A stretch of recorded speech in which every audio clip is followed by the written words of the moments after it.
तो स्वागत है आप सबका फ्रिक्शन क्लासेस में। और आज हम पढ़ने वाले हैं क्लास 9th का chapter physics of force and laws of motion. इसमें हम फोर्स के बारे में जानेंगे और लॉज ऑफ मोशन जो न्यूटन साहब ने हमें दिए थे हम उनके बारे में कुछ डिस्कशन करेंगे। चलिए लेट्स गेट स्टार्टेड। ठीक है, और मैं आपको बता दूं मेरा नाम है आयुष। बस इतना काफी है और क्या। अच्छा, चलिए ये हूँ मैं। ये हमने एक डायग्राम बनाया और ये हमारे न्यूटन साहब का कार्टून इमेज। ठीक है, हम शुरुआत से हम पढ़ते हैं कि फोर्स होता क्या है, फोर्स आया कहाँ से था, और एनसीईआरटी में फोर्स के बारे में आपको क्या पता है, एनसीईआरटी में फोर्स की डेफिनेशन क्या लिखी गई है। एक्चुअल में ना बहुत पहले एशियन टाइम में फोर्स को डायरेक्टली ऐसा नहीं कह दिया था जो आज आप पढ़ रहे हो। ये बहुत से अलग अलग साइंटिस्ट आए थे, फिजिशियंस आए थे, जिनने अपनी अपनी थ्योरीज दी थी, अपने अपने लॉज दिए थे, कुछ कुछ फोर्स के बारे में डिस्कशन किया था। अब वही पहले हम डिस्कशन पढ़ते हैं, उसके बाद हम आगे फोर्स को फर्दर प्रोसीड करेंगे। ठीक है, सबसे हमारे पास आते हैं एरिस्टोटल की फॉलिसी हमारे पास थी। अब फॉलिसी मतलब क्या होता है कि एरिस्टोटल ने कुछ कहा था और वो गलत साबित हुआ था। फॉलिसी मतलब कुछ गलत साबित हुआ। ठीक है, ये गलत जो भी है। An external force is required to keep an body in uniform motion। अब इनके द्वारा मतलब कि एरिस्टोटल के द्वारा ये कहा गया था कि किसी भी ऑब्जेक्ट को या किसी भी बॉडी को अगर आपको कंटिन्यूअस मोशन में रखना है, अगर आपको किसी भी बॉडी को ऑब्जेक्ट को कंटिन्यूअस मोशन में रखना है तो उसे रखने के लिए हमें फोर्स की आवश्यकता होगी। फॉर एग्जाम्पल एक एग्जाम्पल देता हूँ। मान लो ये एक सॉरी गंदा सा डायग्राम बन गया, अच्छे से बनाते हैं। फॉर एग्जाम्पल ये एक एरो है। अभी ये एरो को मैंने यहाँ से खींचा और छोड़ा तो क्या होगा, वो ऐसे ऐसे ऐसे ऐसे पार्ट ट्रेवल करके कहीं जाएगा जाएगा। फॉर एग्जाम्पल मान लेते ये पेन है, इस पे मैंने ऐसे खींचा और ऐसे छोड़ दिया तो ये ऐसे कहीं जा रहा है ट्रेवल करते हुए, एक्सवाइजेड कहाँ भी जाए। बट उनका कहना ये था कि अगर ये मूवमेंट कर रहा है, जो मोशन हो रहा है, तो इसको कंटिन्यूअस यूनिफॉर्म मोशन में रखने के लिए इसके पीछे लगातार हम फोर्स अप्लाई करते जा रहे हैं वो। बट ऐसा एक्चुअल में था क्या? नहीं था, जो कि हमें आगे चल के न्यूटन साहब ने बताया। अभी हम देखते हैं वो किस तरह से हुआ था, फिर हम आगे प्रोसीड करते हैं। ठीक है, इतनी कहानी समझ में आई। सिंपल से इनका कहने का मतलब इतना था कि किसी भी ऑब्जेक्ट को अगर आप यूनिफॉर्म मोशन में रख रहे हो तो उसके पीछे एक एक्सटर्नल फोर्स है। समझ आया? बट ऐसा नहीं है ना। चलिए आगे देखते हैं। अब हम देखते हैं, इनको जानते हैं आप सब। इनका नाम है गैलीलियो गैलीली। इन्होंने भी अपनी कुछ एक छोटी सी थ्योरी दी थी, अपना कथन दिया था। वो क्या था? develop the idea of force as a cause for motion and determine that the natural state of an object is rest or motion। Aristotle के द्वारा एरिस्टोटल के द्वारा तो हमें पता चल गया एक्सटर्नल फोर्स था, और गैलीलियो के द्वारा ये कहना था कि जैसे कि मान लेते हैं जो फोर्स है, the idea of force as a cause of for motion. जो फोर्स है वो मोशन का कॉज है, मोशन का कॉज है। देखिए जो हो रहा है इसके पीछे का कॉज क्या है? फोर्स है। ठीक है, समझ में आया? जैसे मोशन हो रहा है, मान लेते हैं कि ये शायद आपको विजिबल हो, मैंने पेन को ड्रॉप कर तो ये हो रहा है, तो उसके पीछे फोर्स लग रहा है। समझ में आया? ये इनका कहना था गैलीलियो गैलीली का। इन्होंने फिर वो एक एक्सपेरिमेंट भी किया था। इन्होंने कुछ इस तरह का एक्सपेरिमेंट किया, तो मैं आपको बताता हूँ अभी एक सेकंड। इन्होंने क्या किया, एक स्लांट हाइट से यहाँ से एक बॉल को ड्रॉप किया। वो ऐसे गई, यहाँ तक गई और फिर वापस आ गई। फिर उन्होंने क्या करा, ये जो उसका फेस था इसको थोड़ा ओपन करने की कोशिश की, तो थोड़ा हाँ ऐसे लेते हैं, तो ये यहाँ से ऐसे गई, यहाँ से चली गई। फिर उन्होंने इसको पूरा खोल दिया और ये पूरी से चले गए। इनका कहना यही था कि ये मोशन और ड्यू टू दे फोर्स। समझ में आया क्या? और इनका सेकंड कहना ये था कि किसी भी ऑब्जेक्ट, अगर कोई ऑब्जेक्ट मोशन में है या कोई ऑब्जेक्ट रेस्ट में है, फॉर एग्जाम्पल कि पेन रेस्ट में है और अब ये मोशन में है, तो ये इसकी नेचुरल स्टेट है भाई, जैसा है वैसे ही रहना चाहता है। अगर वो मोशन में रह रहा है, मान ले फैन घूम रहा है, तो फैन घूम रहा है तो इसका नेचुरल स्टेट ये घूमना ही चाहता है। और अगर हम बैठे हैं, आप बैठ के लेक्चर देख रहे हो, तो आपका नेचुरल स्टेट हो गया ये, आप ऐसे चाहते हो। बट ऐसा भी नहीं था। और पहले उस टाइम पे तो फ्रिक्शन के बारे में किसी को जानकारी ही नहीं थी। फ्रिक्शन क्या चीज है, फ्रिक्शन क्या होता है ना। उसके बाद हमारे आदरणीय श्री श्री न्यूटन साहब आए, उन्होंने बताया, कुछ अपने लॉज दिए, जिनके बेसिस पे आज हम न्यूटोनियन फिजिक्स पढ़ते हैं। न्यूटोनियन फिजिक्स वो फिजिक्स होती है जिसके बारे में हम न्यूटन के बारे में पढ़ते हैं, और न्यूटन से कुछ अलग अलग साथी थे, उन्होंने हमें ये सब दिया था। ठीक है, देखिए अब हम पढ़ते हैं आइजैक न्यूटन ने क्या करा था। आइजैक न्यूटन ने मोशन के ऊपर, फोर्स के ऊपर 3 लॉज दिए थे। कितने लॉ दिए थे भैया? 3 लॉ दिए थे। First law of motion, second law of motion और थर्ड लॉ ऑफ मोशन। ठीक है, ये दिया था। और उन्होंने बहुत अच्छे मैनर में, पहली बार न्यूटन थे जिन्होंने फोर्स को क्वांटिटिव मैनर में बताने की कोशिश की थी। और हमको बताया था कि हम फोर्स को कैसे मेजर करते हैं, जो कि आप सेकंड लॉ ऑफ मोशन में जानोगे, which is F equals to M A. ठीक है, अभी हम आगे पढ़ेंगे, मैं आपको सिर्फ जनरल आइडिया दे रहा हूं, ये हम आगे पढ़ेंगे। ठीक है, और एक्चुअल में फोर्स के बारे में न्यूटन ने ये बताया था कि जो फोर्स है वो किसी भी ऑब्जेक्ट की वेलोसिटी चेंज करने में हेल्प करता है, या उसकी वेलोसिटी चेंज करता है, या मोशन ऑफ स्टेट को चेंज करता है। फोर्स उसके लिए रिस्पॉन्सिबल होता है। जैसे फॉर एग्जांपल मान लेते हैं, मान लीजिए ये पेन है भाई, ये पेन रखा हुआ है, क्या ये भी रेस्ट में है? रेस्ट और मोशन आपको इजीली क्लियर है, रेस्ट और मोशन क्या होता है। ठीक है, अब हाँ ये रेस्ट में है, तो मैंने फोर्स अप्लाई करा और इसको मोशन में ला दिया।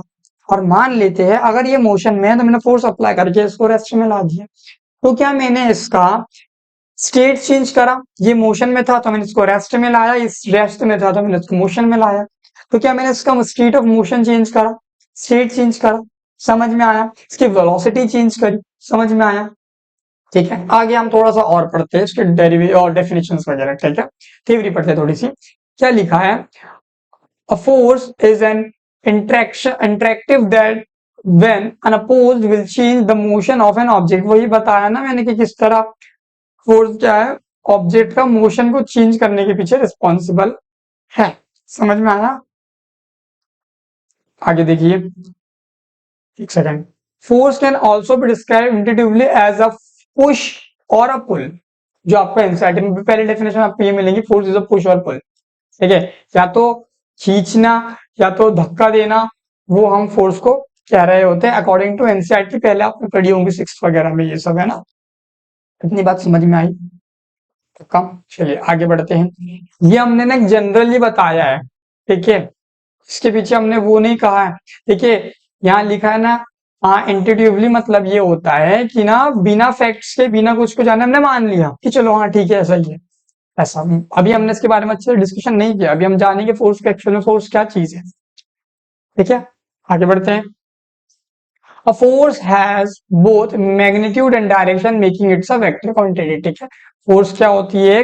Force is a vector quantity, force is a vector quantity. ठीक है, चलिए शिट, ओके। और फोर्स को हम किससे डिनोट कर रहे होते हैं? एफ से। एफ मतलब सिंपल फोर्स को डिनोट करते हैं, फोर्स की स्पेलिंग चाहिए होती है एफ आर सी फोर्स, तो हम उसको एफ से डिनोट कर देते हैं। इसके पीछे कोई ऐसा कुछ साइंस नहीं है ना। सेकंड, अच्छा आप लोगों को वेक्टर स्केलर क्वांटिटी पता है? देखिए किसी भी क्वांटिटी में दो चीजें होती है। ठीक है, एक होता है उसका मैग्नीट्यूड, मैग्नीट्यूड, एक होता है उसका डायरेक्शन। हम ये इस लेक्चर में, हम इस चैनल में ही पर्टिकुलर छोटी सी छोटी चीजों को पढ़ेंगे, बेसिक टू बेसिक जानेंगे कि कहीं भी हम पढ़े तो हम रुके ना, अटके ना, हमारे बीच में मिसकंसेप्शन ना हो। ठीक है, अगर फिर भी आपको समझ नहीं आता तो आप कमेंट में मुझे ड्रॉप कर दीजिए मैसेज, या हमारा टेलीग्राम ग्रुप भी आप ज्वाइन कर लीजिए, उसकी लिंक हम डिस्क्रिप्शन में ड्रॉप कर देंगे, और वहां से ज्वाइन करना। तो जो भी आपका डाउट होता है आप मुझे कमेंट करें, ठीक है, और मैं उसको 100% सॉर्ट आउट करूंगा। ठीक है, मैग्नीट्यूड और डायरेक्शन होती है। मैग्नीट्यूड मतलब simple unit, simple values, simple values. जैसे कि मैं लिख देता हूँ 2 kg और 2 सेंटीमीटर, तो बेटा ये 2 है ना, ये उसका मैग्नीट्यूड हो गया। डायरेक्शन अगर मैं बता दूं कि अ कार इज मूविंग, चलो अब अपन एक कार बनाते हैं, कार बना दिया अपन ने। अब ये कार मूव कर रही है 20 किलोमीटर पर आवर के स्पीड में, ईस्ट डायरेक्शन में। ईस्ट डायरेक्शन में, ईस्ट क्या है? एक डायरेक्शन है। तो जिन भी क्वांटिटी के पास बेटा डायरेक्शन और मैग्नीट्यूड दोनों होता है तो वो वेक्टर क्वांटिटीज होती है, और जिनके पास सिर्फ वैल्यूज होती है, सिर्फ मैग्नीट्यूड होता है, वो क्या होती है? Scalar quantity. समझ आया? जैसे कि मैं कह लेता हूँ मेरा वेट है 20 kg 40 kg फॉर एग्जाम्पल। ठीक है, इसका मतलब क्या हुआ? मैंने सिर्फ आपको वेट बताया, डायरेक्शन बोली क्या? क्या मैंने ऐसा कहा 20 kg east, 20 kg west, north, south, ऐसा कुछ कहा? डायरेक्शन का नाम लिया? नहीं। ठीक है, तो मैग्नीट्यूड है, तो वो सिंपल ऐसे यूनिट्स को हम स्केलर क्वांटिटी, स्केलर यूनिट्स के नाम से जानते हैं। ठीक है, फोर्स की ऐसा यूनिट एक सिस्टम होता है, अभी आप 11वीं क्लास में बहुत अच्छे से पढ़ेंगे सेकंड चैप्टर में आपके। ठीक है, ऐसा मतलब होता है सिंपल सिस्टम इंटरनेशनल, ठीक है, या इंटरनेशनल सिस्टम। तो इसकी ऐसा यूनिट होती है भैया न्यूटन, जिसको हम आंसर डिनोट करते हैं इसी न्यूटन साहब के नाम पे, न्यूटन। ठीक है, क्योंकि न्यूटन साहब ने हमें ये सब दिया था। सेकंड हम पढ़ते हैं इसकी सीजीएस यूनिट होती है, सीजीएस का फुल फॉर्म होता है सेंटीमीटर ग्राम सेकंड, इसकी यूनिट होती है डैन। ठीक है, सीजीएस यूनिट आगे आपको ये कभी हेल्प करेगी, ये वैल्यूज भी अलग अलग होती है, हम आगे पढ़ेंगे। इतनी बात समझ में आई? ठीक है, बहुत अच्छे से, वेरी गुड। अब हम पढ़ते हैं अगला बैलेंस और अनबैलेंस फोर्स के बारे में। ठीक है, पहले हम देखते हैं बैलेंस फोर्स क्या होता है, देखते हैं हम अनबैलेंस फोर्स क्या होता है। ठीक, सबसे पहले हम देखते हैं बैलेंस फोर्स क्या होता है। जैसा कि नाम से आपको सजेस्ट हो रहा है, बैलेंस फोर्स मतलब कि बैलेंस है। फॉर एग्जांपल, अरे यार एक सेकंड ना, थोड़ा सा ये सब करने में बड़ा मजा आता है मुझे।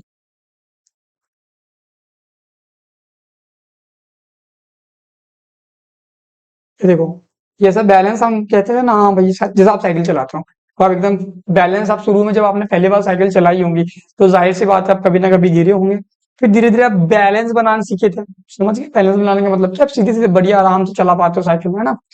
वैसे ही कुछ थोड़ा सा कहानी होती है, थोड़ी कहानी बैलेंस फोर्स की और अनबैलेंस फोर्स की। अब बैलेंस और अनबैलेंस फोर्स क्या होता है हम देख रहे हैं। ठीक है, देखिए, मान लेते हैं ये एक स्क्वायर बॉक्स आपने रखा है, यहाँ पे भी एक स्क्वायर बॉक्स है, मैंने इस डायरेक्शन से 18 न्यूटन का फोर्स लगाया। अब 18 न्यूटन समझ में आया ना, फोर्स की यूनिट हमने बताई थी अभी आपको, न्यूटन होती है, तो हम 18 न्यूटन के हिसाब से देखेंगे। ठीक है, मतलब न्यूटन के हिसाब से देखेंगे। तो मैंने यहाँ से 18 न्यूटन लगाया, यहाँ से 18 न्यूटन लगाया, जैसे कि मैं आपको कैसे बताऊं, मान लेते हैं ये अडाप्टर है। ठीक है, मैंने यहाँ से 18 न्यूटन लगाया, यहाँ से 18 न्यूटन लगाया, मैंने एसएस को प्रेस करा, दोनों इक्वल फोर्स है ना। ठीक, वेरी गुड। और अनबैलेंस फोर्स में क्या होता है, मैंने यहाँ से मान लो 60 न्यूटन लगा, यहाँ से 60 न्यूटन लगाया, यहाँ से 20 न्यूटन कम, इधर ज्यादा इधर कम है। ठीक है, दिख रहा है आपको डायग्राम में, देखो ये देखो।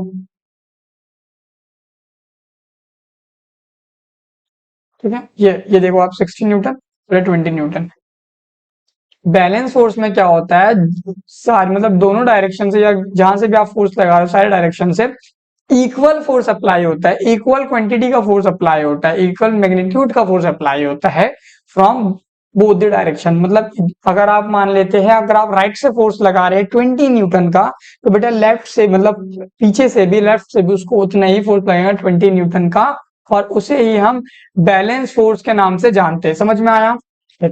अनबैलेंस फोर्स में क्या होता है, अनइक्वल अमाउंट का फोर्स अप्लाई होता है। देखिए आप यहाँ पे 60 न्यूटन का हो रहा है, यहाँ पे 20 न्यूटन का हो रहा है, मान लेते हैं। और अभी आपको मैं इसके बारे में थोड़ा सा और एक्सप्लेन करूंगा, अनबैलेंस फोर्स एक्चुअल में होता क्या, क्वांटिटेटिव मैनर में हम इसे कैलकुलेट कैसे कर रहे हैं। ठीक है, अब देखिए, जब बैलेंस फोर्स अप्लाई होता है तो मान लो ये जो बॉक्स था ये ना बेटा रेस्ट में था या मोशन में था, या तो वो रेस्ट में था या तो वो मोशन में था। क्या बॉक्स मतलब कि क्या ऑब्जेक्ट, और अगर मैंने उस पर बैलेंस फोर्स अप्लाई करा, आई रिपीट, अगर मैंने उस पर बैलेंस फोर्स अप्लाई करा तो क्या होगा दोस्तों, बताओ? तो कुछ भी नहीं होगा। यस, कुछ भी नहीं होगा। अगर मैं ऐसे ही किसी ऑब्जेक्ट पर बैलेंस फोर्स अप्लाई कर दूं, उसका स्टेट ऑफ मोशन चाहे कुछ भी हो, या तो वो रेस्ट हो या तो मोशन में हो, डजंट मैटर। लेकिन अगर अब मैं उस पर बैलेंस फोर्स अप्लाई करूं, equal amount of force apply करूं, तो उसका स्टेट ऑफ मोशन चेंज नहीं हो। समझ में आया? या तो वो रेस्ट में ही, रेस्ट में था तो रेस्ट में रहेगा, मोशन में था तो मोशन में ही रहेगा। अभी हम और आगे अच्छे से देखेंगे। और अनबैलेंस फोर्स में क्या होगा वो भी हम देखेंगे। इसमें कुछ एक्सेलरेटिंग मोशन होता है, वो अभी मैं आपको क्वांटिटेटिव अमाउंट में दिखाता हूँ, मतलब कि मैंने उसको थ्योरी के अमाउंट में दिखाऊंगा, और थोड़ा हम उसको मैथमेटिकली भी प्रूफ करने की कोशिश करेंगे, ताकि आपको और बेटर अंडरस्टैंडिंग हो जाए कि भैया ये आया कैसे। समझ में आया? इजी था। चलिए आगे देखते हैं। ये थोड़ा सा हमने इसके बारे में लिखा हुआ है, सॉल्व करा हुआ है, क्या होता है, किस तरह कैलकुलेट करना होता है। हाँ, चलो मैं इसका एक और एग्जांपल देता हूँ, शायद आपको समझ ना आया हो।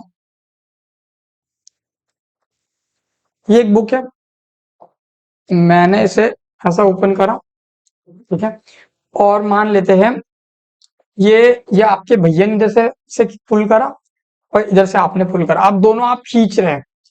अगर जब तक आप इक्वल अमाउंट में फोर्स लगा रहे हो, भैया ने मान लो आपने 20 न्यूटन का लगाया, आपने भी 20 न्यूटन का लगाया, तो बुक वहीं के वहीं रहेंगी, हिलेंगी नहीं। लेकिन अगर जैसे ही आपने छोड़ा तो क्या होगा, एक सेकंड, एग्जाम पेपर के लिए, हाँ, जैसे ही आपने छोड़ा तो क्या होगा, भैया गिर जाएंगे नीचे, जैसे आपने बुक को छोड़ा। ये क्या हुआ, ये अनबैलेंस फोर्स अप्लाई हुआ। कैसे भैया, देखो बेटा, हम यहाँ से 20 न्यूटन अप्लाई कर रहे थे दोनों तरफ से, भैया भी आप भी। जैसे ही हमने यहाँ से छोड़ा तो यहाँ पे फोर्स क्या हो गया, जैसे अप्लाई हुआ तो यहाँ से फोर्स 0 हो गया, और यहाँ से फोर्स क्या आ गया 20 न्यूटन का, यहाँ कम और यहाँ ज्यादा हो गया ना, as compare to this force. आया समझ में। तो ये कौन सी कंडीशन आ गई, अनबैलेंस फोर्स की। अब हम आगे बढ़ते हैं, अनबैलेंस फोर्स अब देखते हैं। अब इसमें हम नेट फोर्स कैसे निकालेंगे, नेट फोर्स क्या होता है देखते हैं। हमने क्या करा, राइट वाला फोर्स माइनस लेफ्ट वाला force, force right minus force left, 80 थे दोनों तरफ से हमने माइनस का, तो हमें क्या हो गया 0 न्यूटन आया। अब देखिए इसमें एक मिसकंसेप्शन लोगों में आता है, बच्चों में आता है, हम देखते हो क्या है, अभी आप इतना ध्यान रखिए, फिर मैं आपको भी बता रहा हूँ। अनबैलेंस फोर्स देखिए, उसके बाद हम देख रहे हैं मैं क्या कहना चाह रहा हूँ, ठीक है। चलिए, अनबैलेंस फोर्स में क्या होता है, नेट फोर्स वही हम राइट माइनस लेफ्ट करेंगे, बड़ी क्वांटिटी से छोटी क्वांटिटी को माइनस करें, सिंपल इज दैट, ठीक है। बेटा 60 न्यूटन और 20 न्यूटन लग रहा था, एक बार चेक करो, ये देखो राइट से 60 है, लेफ्ट से 20 है, तो हमने क्या करा 60 माइनस 20 क्या आया 40 न्यूटन। अब इसमें क्या हुआ, मे और मे नॉट बी रेस्ट और यूनिफॉर्म मोशन, जो मैंने आपको पहले ही बताया, और एक्सेलरेटेड मोशन होता है किसमें, अनबैलेंस फोर्स में,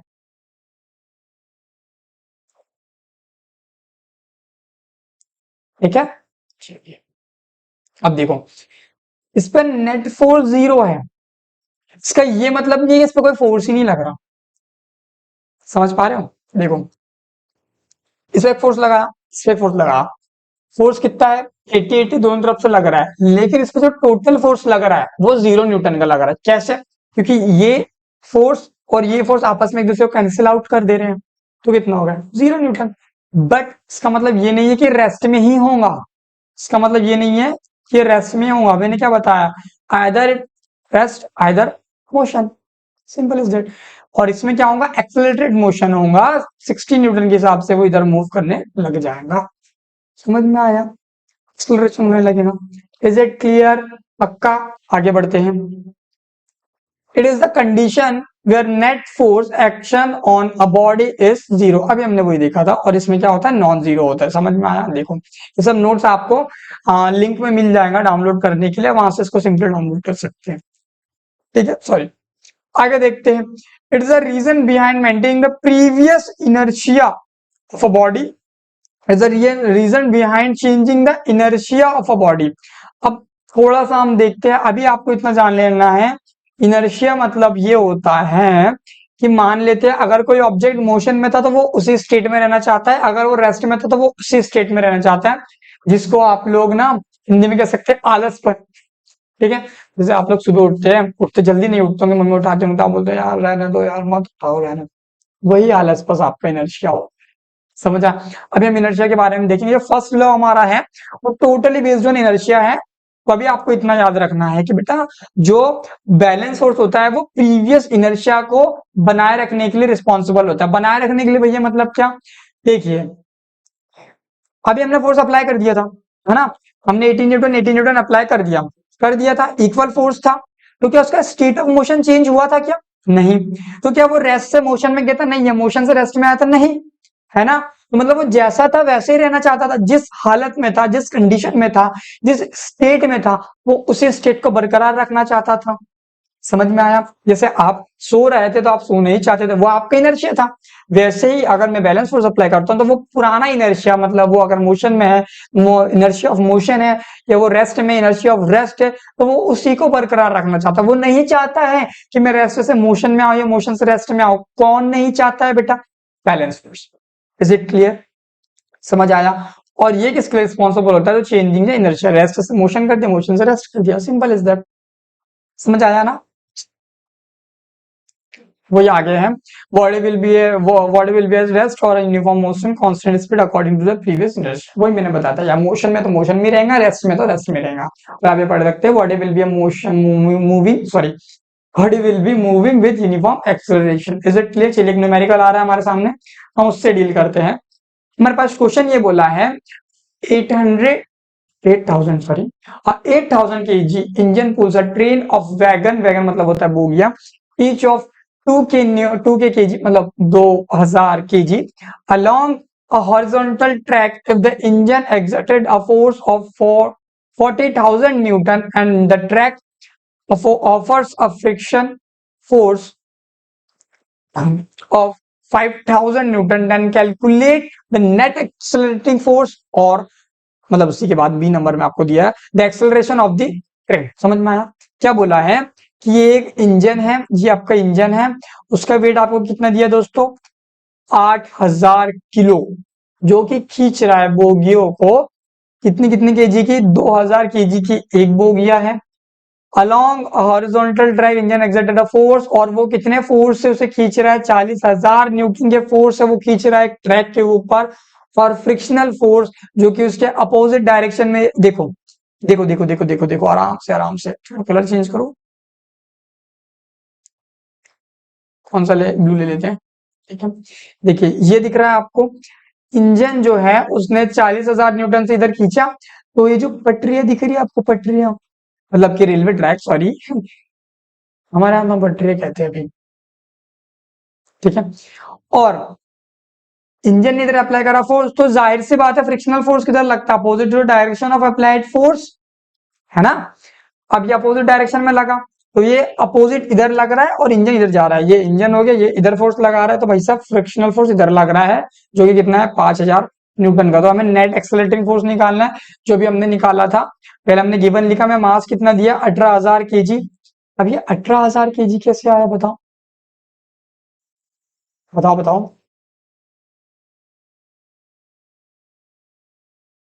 बताओ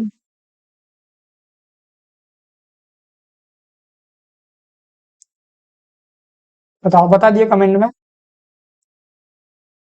एक सेकंड, ठीक है।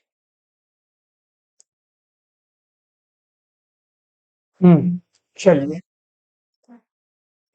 अब इसे आप सॉल्व करें। द नेट एक्सेलरेशन फोर्स, अभी तुम लोग मुझे बताओगे कि फोर्स कैसे आया, मास कैसे आया 18,000 केजी, ठीक है। ये मिस टाइप है, मे बी, क्या ये कैसे आया हमने देखा, मतलब अच्छा, अरे यार ये दिख जाएगा यहाँ से, नहीं चीटिंग हो जाएगी फिर, क्यों? हाँ, तो आपको क्या करना है? फोर्स नेट निकालना है, तो F right minus F left करेंगे, 40,000 में से हम 5,000 को माइनस करेंगे, तो हमें क्या मिलेंगे? 25,000 न्यूटन। Is it clear? समझ आया? कोई डाउट? इजी है?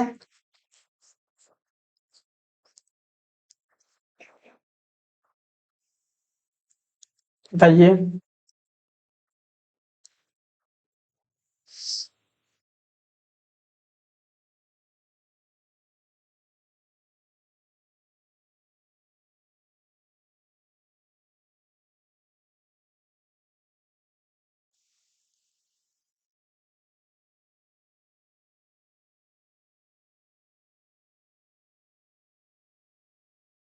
ठीक है, आगे बढ़े, नेक्स्ट वाला सॉल्व करते हैं। The acceleration of a train find करते हैं। देखिए, एक फॉर्मूला सेकंड लॉ में अभी हम आगे पढ़ेंगे, अभी आप देख लो। एफ इक्वल्स टू होता है M A, force equals to mass into acceleration. अब मास क्या होता है? मास तो सबसे पता है, मास क्या होता है? कंटेंट प्रेजेंट,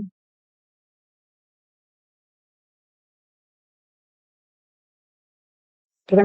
हाँ, मैं पूछा था कि 18,000 कैसे आया, बताओ, ये बता किसी को।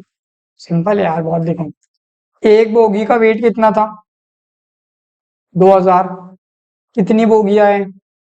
कितनी बोगियां? 1 2 3 4 5। 2,000 इंटू 5 प्लस इसका वेट कितना था? 8,000। इनका मल्टीप्लाई करोगे तो आपको कितना मिलेगा बेटा? 10,000 प्लस 8,000 इज इक्वल्स टू 18,000, 18,000। देखिए, 5 बोगियों का वेट हमने निकाला कितना है? 10,000। 8000 में पहले से गिवन था, हमने लगाया, ऐड करा, आ गया वेट। अब ए आपको फाइंड करना, सिंपल मैथमेटिक्स, इधर जाएगा 35 से हम इसे डिवाइड करेंगे, ये जीरो से ये सारे जीरो कैंसिल आउट हो जाएंगे, तो हमें हमें क्या मिलेगा 1.9 मीटर्स पर सेकंड स्क्वायर। मीटर्स पर सेकंड स्क्वायर एक्सेलरेशन की यूनिट होती है। अभी हम और आगे अच्छे से डील करेंगे, ठीक है। एक्सेलरेशन आपने अपने प्रीवियस चैप्टर में पढ़ा होगा, में वीडियो बनाएंगे। चलिए चलिए आ गया हमारा अगला टॉपिक, बहुत इंटरेस्टिंग, जिसका हम बेसब्री से इंतजार कर रहे थे। अभी हमने कई बार सुन लिया भैया, इनर्शिया इनर्शिया इनर्शिया।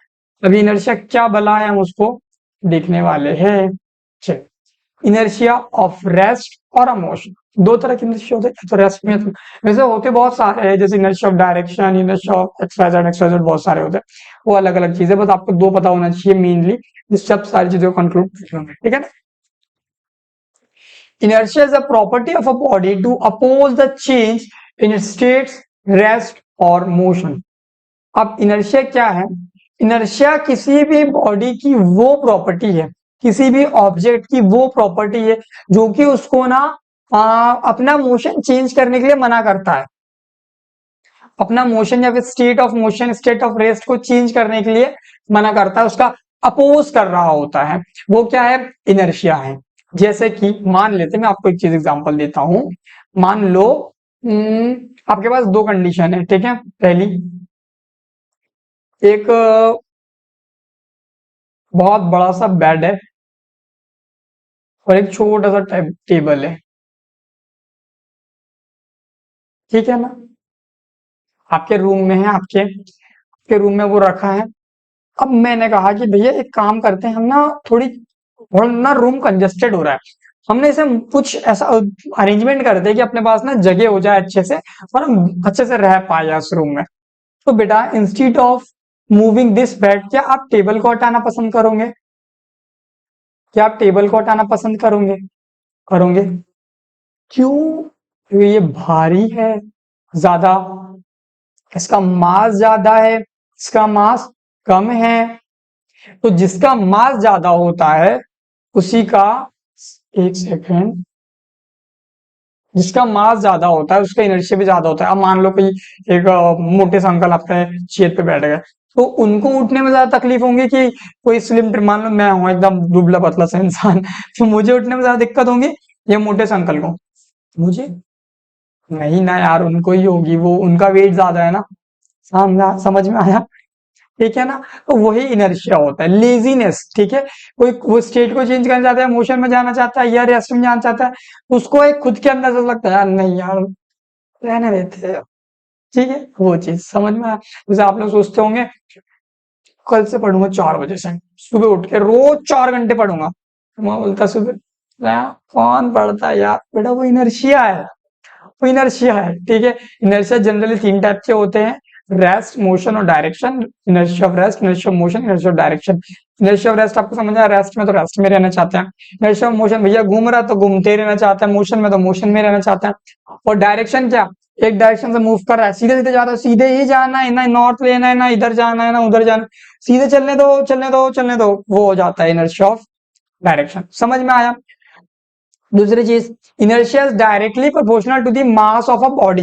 इनर्शिया जो होता है वो डायरेक्टली प्रोपोर्शनल होता है to the mass of the body के।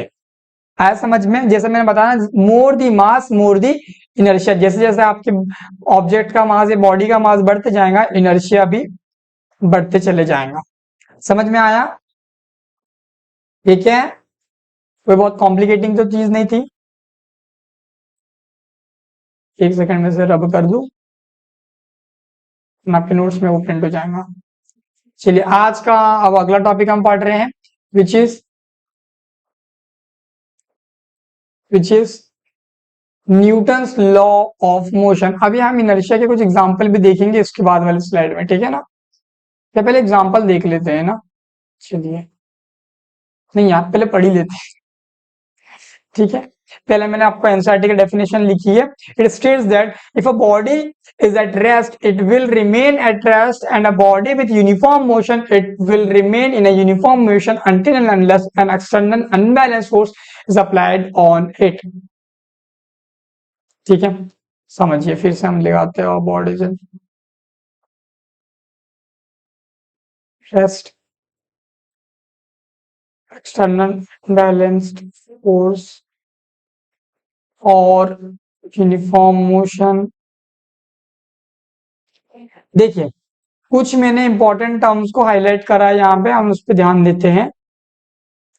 ठीक है, क्या बोला गया है, यदि कोई बॉडी रेस्ट में है तो वो रेस्ट में ही रहना चाहती है, अगर और यदि कोई बॉडी यूनिफॉर्म मोशन में है तो वो यूनिफॉर्म मोशन में ही रहना चाहती है। कब तक? जब तक कोई उस पर एक्सटर्नल अनबैलेंस फोर्स अप्लाई ना हो जाए। ध्यान दीजिए, मैंने यहाँ लिखा है अनबैलेंस फोर्स। भाई मैंने बैलेंस फोर्स क्यों नहीं लिखा? बैलेंस फोर्स क्यों नहीं लिखा? क्यों? क्योंकि बैलेंस फोर्स क्या करता है, बैलेंस फोर्स में अगर मैंने बैलेंस फोर्स किसी भी बॉडी पे अप्लाई करा तो या अगर वो बॉडी मोशन में है तो मोशन में रह जाएंगी, अगर वो रेस्ट में तो रेस्ट में रह जाएंगी। तो उसका स्टेट कैसे चेंज हुआ, आया समझ में? और अनबैलेंस फोर्स क्या करता है, अगर कोई रेस्ट में रह रहा है उठा देंगे। जैसे कि अब आप सो रहे हो, अपने बेड पे आराम से सो रहे हो, मम्मी आती है वहां से और आपको उठाती है, बेटा उठो उठो उठो। तो क्या हुआ कि मम्मी ने एक्सटर्नल अनबैलेंस फोर्स अप्लाई करके आपका स्टेट ऑफ रेस्ट, रेस्ट जो था मतलब इनर्शिया ऑफ रेस्ट को चेंज करा। ये भी इनडायरेक्टली वही कह रहा है, मतलब डायरेक्टली वही कह रहा है ना कि अगर कोई बॉडी रेस्ट में तो रेस्ट में रहना चाहती है, अगर कोई मोशन में तो वो मोशन में ही रहना चाहती है। तो ये क्या है, वो उस बॉडी का इनर्शिया। तो first law depend upon inertia. किस पे डिपेंड करता है? इनर्शिया पे। समझ आया? ठीक है, ठीक है ना, कोई दिक्कत तो नहीं। लेकिन अनबैलेंस फॉर एग्जांपल मैं आपको कुछ चीज एग्जांपल देता हूँ। जैसे ये रखा है मैंने, मान लो मेरा हाथ एक टेबल है और मैंने उसके ऊपर ये अडाप्टर रख दिया। भाई ये अडाप्टर जीवन जीवन भर ऐसे ही रहेंगे जब तक कि ये मैं इस पे कोई एक्सटर्नल फोर्स ना अप्लाई कर दूं। मान लो ये ऐसा था, अब मेरे से 2 दिन बाद आके देख रहा हूँ टेबल पे ऐसे रखे रहेंगे, फिर ऐसे में ये खुद से चेंज क्यों नहीं हो रहा? क्योंकि इसका इनर्शिया है ना कि मुझे चेंज नहीं होना है ना।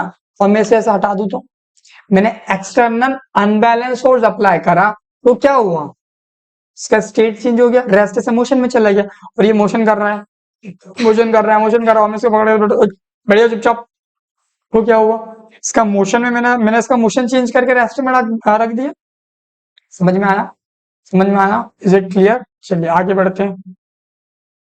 तो हम देख रहे हैं examples of inertia. Examples of inertia में हम सबसे पहले एग्जांपल देख रहे हैं इनर्शिया ऑफ रेस्ट। इसमें क्या होता है, देखिए आपने ये बहुत फेमस एग्जांपल है, आपने सबने देखा होगा, सुना होगा। अब ये ग्लास है, ग्लास को हमने रखा, उसके ऊपर हमने पेपर रखा, उसके ऊपर हमने कॉइन रखा। अब हमने क्या करा, सडनली ना इस पेपर को हमने खींचा तो क्या हुआ, ये जो कॉइन था वो नीचे ड्रॉप हो ग्लास में चला गया। अब इसका मतलब क्या हुआ, ये रेस्ट में था और हमने जैसे ही पेपर को हटाया तो इसने अपना स्टेट चेंज करा और तुरंत नीचे चला गया। अगर इसके साथ मूवमेंट करे तो हम समझते हैं रेस्ट में। ये इसका इनर्शिया है ना कि वो वहीं के वहीं बरकरार रहा। सेकंड देखते हैं हम इनर्शिया ऑफ मोशन देखते हैं। अब आप बस में खड़े हो, आप बस में चल रहे हो और सडनली ब्रेक अप्लाई होता है तो क्या होता है, आपकी बॉडी आगे की ओर मूव करती है। ऐसा क्यों होता है? क्योंकि आपकी बॉडी को इनर्शिया मिल जाता है, कि आपकी बॉडी को आदत हो जाती है कि मैं बस के साथ मूवमेंट करूं। मूवमेंट करते करते जैसे सडनली मोशन चेंज होता है, सडन मोशन चेंज होता है, sudden state of motion change होता है, वो मोशन से रेस्ट में आता है, तो आपकी बॉडी इतनी जल्दी अडेप्ट नहीं कर पाती है उस रेस्ट को और आपको एक जर्क या फिर आप आगे की ओर ऐसे मूव होना पड़ता है। समझ में आया ना? सेम ही बस वाला एग्जांपल, जैसे हम पिकअप उठा करते हैं, गाड़ी का पिकअप बनता है, एकदम से गाड़ी रुकती है, होता है ना, गाड़ी स्टार्ट होती है तो आप एकदम से वैसे बैठे हो तो एकदम से चलने लगता है, आपकी बॉडी रेस्ट में थी और सडन मोशन होता है तो आपको एक जर्क सा फील होता है, आपकी बॉडी मूवमेंट कर रही होती है। समझ में आया? ये हो गया इनर्शिया। डायरेक्शन, डायरेक्शन वाला आप देख लो, ये देखो, समझ आया?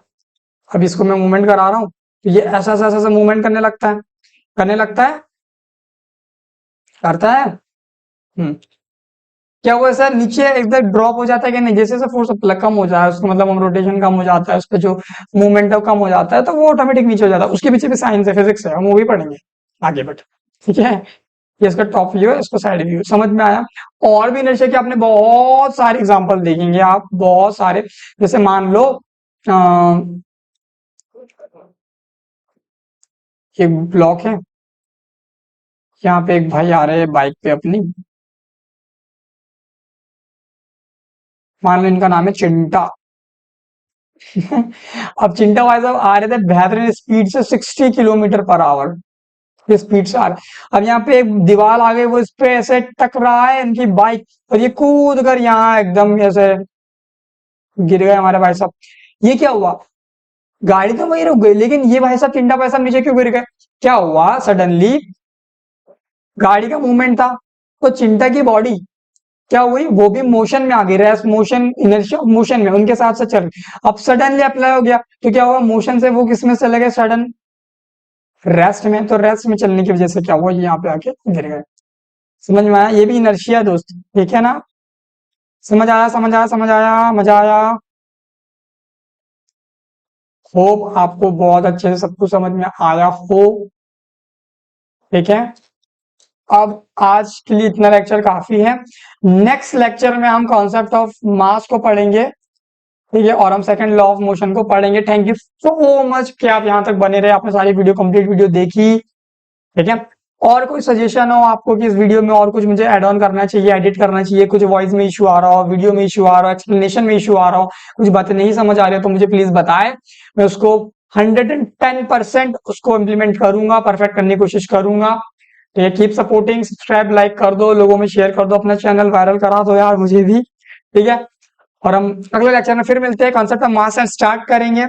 तो अभी आपका होमवर्क इतना रहेगा कि आपको ये नोट्स वगैरह जो भी हमने पढ़ा है स्लाइड्स को नोट करना है नोटबुक में।